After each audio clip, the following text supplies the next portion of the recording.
Hello, everyone, and welcome to another great episode of the Gridiron Glory here with Will and Tad, where we talk about all 32 NFL teams. Um, and today we have a recap between the 49ers and the Chicago Bears, with the home team 49ers coming away with the 38-13 win over the Chicago Bears. It was a complete domination. The Chicago Bears had less than 5 yards of total offense at halftime. A very difficult game for the Bears. Their offensive line, once again, the story, they gave up 7 sacks of Caleb Williams, and that's just not getting the job done, to say the least. Um, Looking on the San Francisco side, they fully dominated the game. Up 24-0 at halftime. Brock Purdy, a fabulous game, going 20 of 25 for 325 yards, 2 touchdowns, only sacked once, also 5 rushes for 11 yards. And I mean, late in the season, this is what you'd expect a quarterback to do as a leader. You'd want him to lead your team. This was a big game for them. They needed to win to keep their Mhm. playoff hopes much alive. And at this point, like, you just need to see this from Brock Purdy every week. I mean, this is just the kind of effort that you'd expect to see from Brock Purdy moving forward. And I mean, just continue to keep San Francisco alive as the playoffs go on, as we get Tad's into the playoffs. Tad's enjoying talking about Brock Purdy so much because we're recapping Week 14 action. However, Week 15 Thursday night football actually took place yesterday as we film this. So Tad's enjoying this with a smile on his face because of what happens in that game, Thursday night football of Week 15, which we'll get into next week. But for you people out there that might already know, so he's enjoying that. But yeah, we're recapping the Week 14 game here. But we'll definitely tattle. He's smiling because he's going to enjoy talking about that Week 15 game up next week. So Yep. stay tuned there for that. But yeah, let's keep talking about the Week 14 game. Bears Niners. So yeah, I mean, obviously, Tad, I want to personally ask you though, real quick, where would you rank Isaac Guerrero amongst rookie running backs in the league? Yeah, I mean, The one 15 season. carries, 78 yards, 2 tutties. Yeah, as I was saying, once he started getting an opportunity, and obviously it's tough to get an opportunity with McCaffrey and with um Mason being like the prominent backs, but with both of them being injured, I mean, he is showing that he can continue to work very well in a very good running back system in San Francisco, and he's just been good at what he does. I mean, this is a player that I think down the road, I mean, McCaffrey, he's not going to play forever, obviously. And at some point, I could see him being a quality lead back. Absolutely. Isaac Guerrero, let's dive into him for a second because he's kind of been impressive in a way. The rookie out of Louisville, so far on the season, yeah, I mean, mainly has been. He's, filling in right now as the RB1, being the RB3. I mean, a lot of depth chart questions still going forward, but yeah, he is taking most of the carries. So yeah, 73, 381, 4 tutties. Um, Tad, from a college profiling perspective, um, what do we know about Isaac Guerrero, what he did in his college days?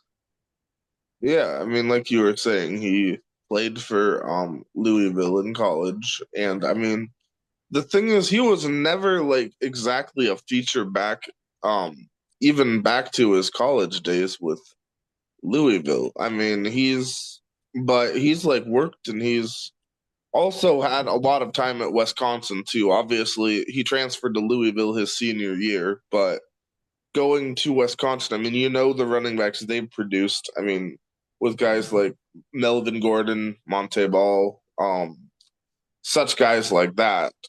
And now, I mean, he also goes to Louisville, and he had his most productive year. He had the most carries in the year, obviously, 11 touchdowns his senior year. So just interesting to see him, and it'd be interesting to see what he looks like in a more prominent role if he can earn that moving forward. And yeah, Tad, you were mentioning the Brock Purdy and how well he played. Let's also talk about some of the guys he has on his team. You know that Sure. Brock Purdy leads very well to wins with these weapons that Brock Purdy has, and George Kittle and Jawan Jennings. George Kittle, six catches, 151 yards. Jawan Jennings, 7 catches, 90 yards. Hey, even Isaac Garendo getting involved in the passing game here. And, Mm-hmm. there was a play in this game where, Jawan Jennings was going out for the pass, and it wasn't the best play and throw by Brock Purdy. And the defenders could have probably easily have taken it for a pick six. Like there was a couple of defenders that bobbled the pass, but Jawan Jennings comes down with the catch, nonetheless gets the first down. As Tad says, Tad likes to believe that this is a carrying. Tad firmly believes that Brock Purdy gets carried to the fullest by all of his teammates, but I mean, yes, in that moment in case he kind of did. If you Niners fans out there know what the moment that I'm talking about, but looking at Jawan Jennings, the 7 catches, 90 yards, the fourth-year player out of Tennessee, 59 catches, 805 yards, 6 touchdowns. Personally, Tad, I believe, Jawan Jennings is a very solid and reliable WR2/3. Yeah, I mean, hard to disagree there. And I mean, he's the 2 at this point with Ayuk out for the season, obviously. But at this point, I mean, I think he's a reliable player. I know we talked a lot earlier on in the season about how he's done quite a lot to raise his profile this year and how he's elevated what he's viewed as in the league. And I think he's just continued to do that throughout the year. So a very strong year for Mr. Jennings. And then,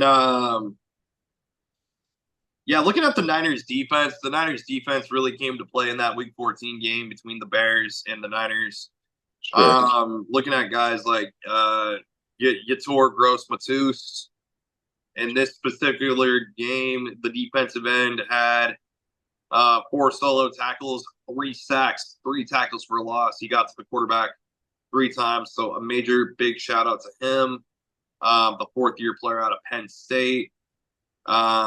He has 4 sacks on the season, and he got 3 of them in this game. So a big, probably, probably easily his best game of the season in this game. Sure. So kudos to him. Leonard Floyd. What can you say about a guy like Leonard Floyd? A veteran, if nothing else, definitely at this point. The former first-round pick out of Georgia. So far in the season, 23 solo tackles, 8.5 sacks, and he also has forced a fumble. In this specific game, Tad, we're looking at the 2 sacks and two tackles for a loss.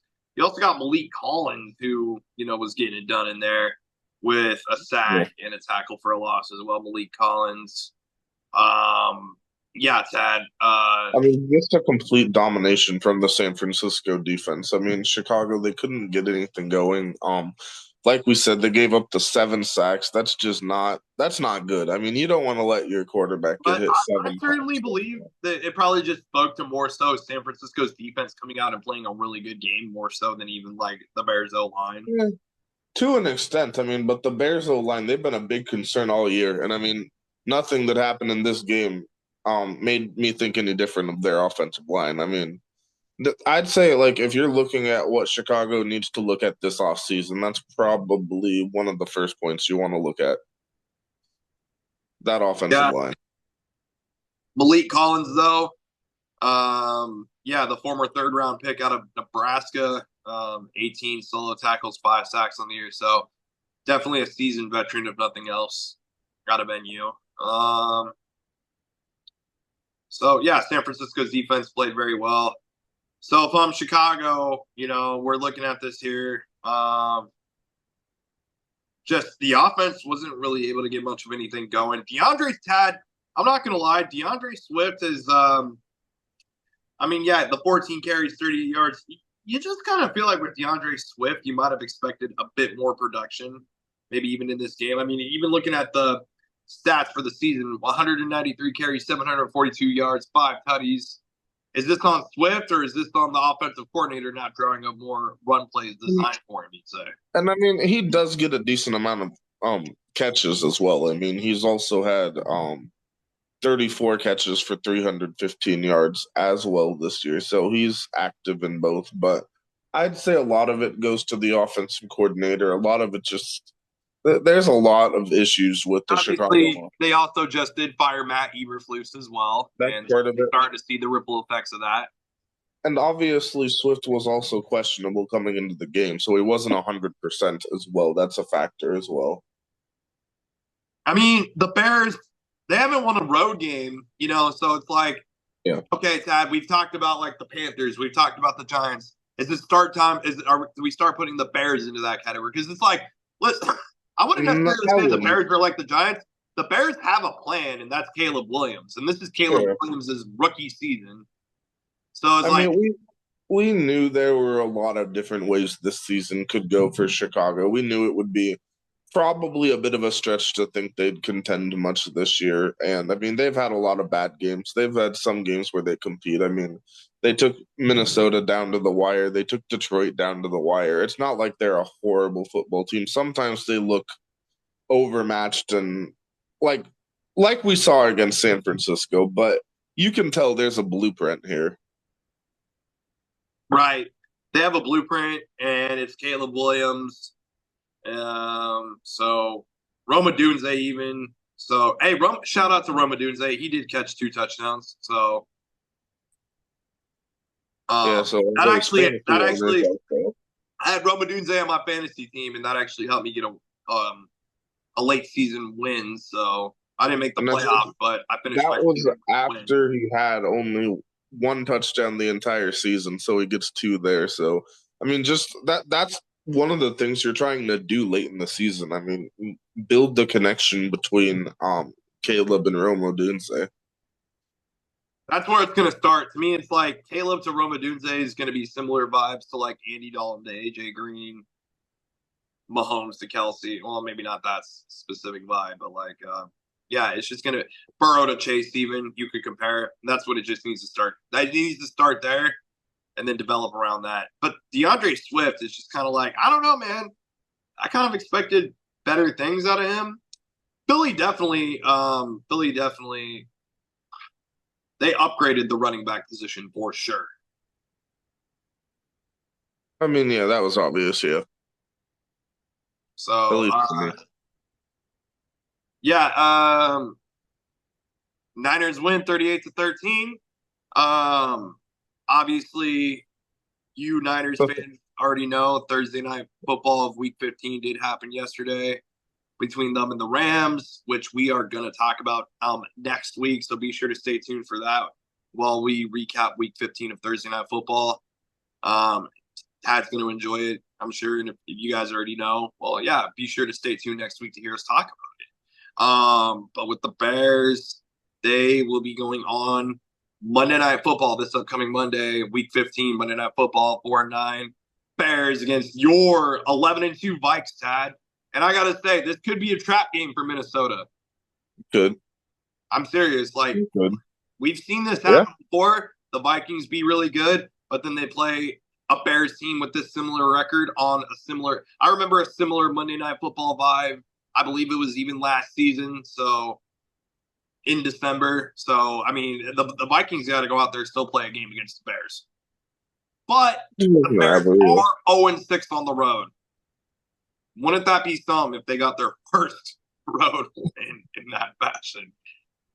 I mean, I'll probably pick the Bears. It's what I do. But, yeah, this should be a fun matchup. We'll see. Division rivalry. Right.